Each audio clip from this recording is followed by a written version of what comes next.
ICRR, International Center for Reincarnation Research, is a pioneering initiative by the Ikshwakus to disseminate knowledge about life, death, and beyond to the common populace, based on reason, rationality, and empirical research, with a committed intent to lead everybody towards the path of righteousness, truth, and harmony. Hi, welcome to our channel ICRR English. Please forgive me if any incorrect pronunciation. Reincarnation refers to the process of the soul repeatedly moving from one body to another, possessing and dispossessing karmic dust till it finally elevates itself and merges with the supreme reality. This is one of the central tenets of Sanatana Dharma. In this Reincarnation True Story series, this is our 5th rendition. Stay with us as we take you through this fascinating real-life story of Gillian and Jennifer Pollock, identical twin sisters. Let's see the background of the story. Gillian and Jennifer Pollock, identical twin sisters, were born at Hexham, Northumberland, England on October 4, 1958. When they were between 2 and 5 years old, they made several truth statements about the lives of their older sister Joanna and Jacqueline. On May 5, 1957, Joanna Pollock, 11 years, and her sister Jacqueline, 6 years, were killed by an out-of-control car.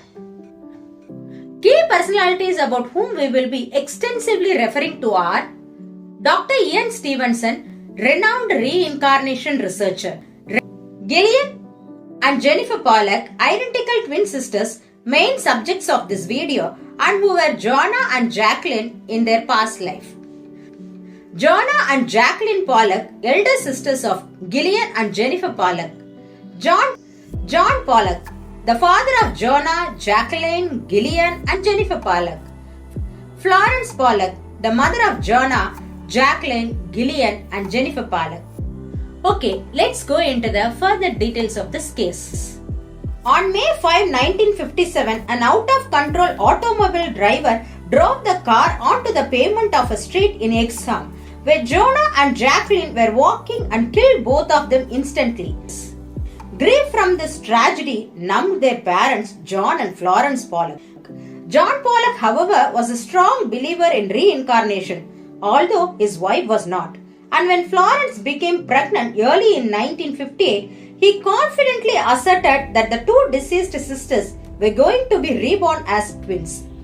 Florence rejected his belief, and her doctor predicted a single birth based palpitation, fetal heartbeat, and the lack of twins in either parent's family. However, Florence bore twin girls on 4th October 1958, and they were named Gillian and Jennifer Pollock. The family then moved from Hexham to Bexley Bay, a town on the northeast coast of England. After this move, something strange started to happen in the Pollock household. Gillian and Jennifer started repeating several true statements and narrating actual events related to the lives of Joanna and Jacqueline. This continued till they were about 5 years old. Some of the statements and narrations are: when the twins were about 3, their parents brought out the toys that had belonged to their deceased daughters and which had been boxed and stored in the attic.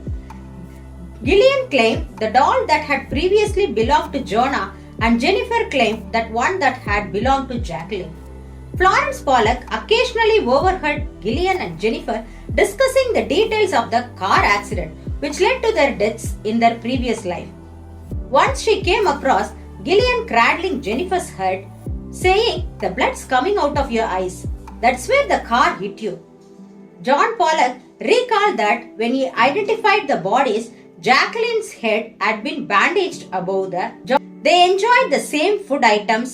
They had the same taste in clothing. Without being told, the girls identified the school the deceased sisters attended. They were familiar with friends of their deceased sisters.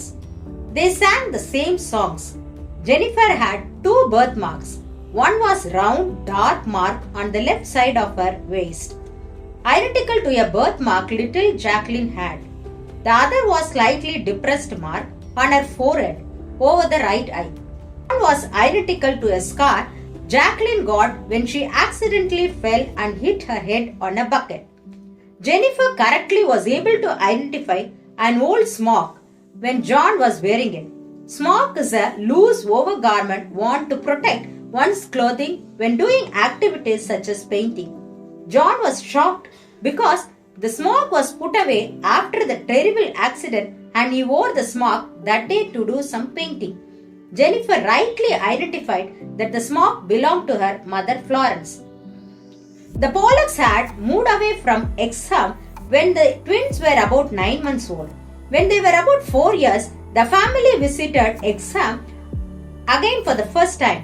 They correctly recognized the park they were Jonah and Jennifer used to play and the swing in the parks too. The twins was feared cause, which was another unexplained phenomenon. In their younger years, the twins experienced recurring nightmares about being hit by a car. These coincidences occurred until the girls turned 5. The twins lived normal lives thereafter and gradually stopped talking about their earlier life memories. When I got these two dolls out, one said, "Oh, that's Mary and that's Susan." And it was exactly the same names as my other daughters had named. Pioneering reincarnation researcher Dr. Ian Stevenson investigated this case. After learning about it through newspaper in 1963. That same year, when the twins were about 4 years old, he met the family at their home, interviewed the parents at length and examined the girls for birthmarks. He met the family again in 1967 and corresponded with them until next visiting them in 1978 when the twins were 20. At that point, he had arranged for medical tests which showed that the twins were monozygotic, that is identical twins. Florence Pollock died in 1979. Stevenson visited John as well as Gillian in 1982 and continued to correspond with John until his death in 1985. Stephen wrote a detailed case report in the second volume of Reincarnation and Biology, a contribution to the etiology of birthmarks and birth defects and summarized versions in 2 other works. So friends, what is our take on this? We feel this is a clear case of reincarnation. What do you think? Please share your thoughts in the comment section below. You can also write to us. Stay tuned as we will be back with another interesting story. Till then, bye bye and take care.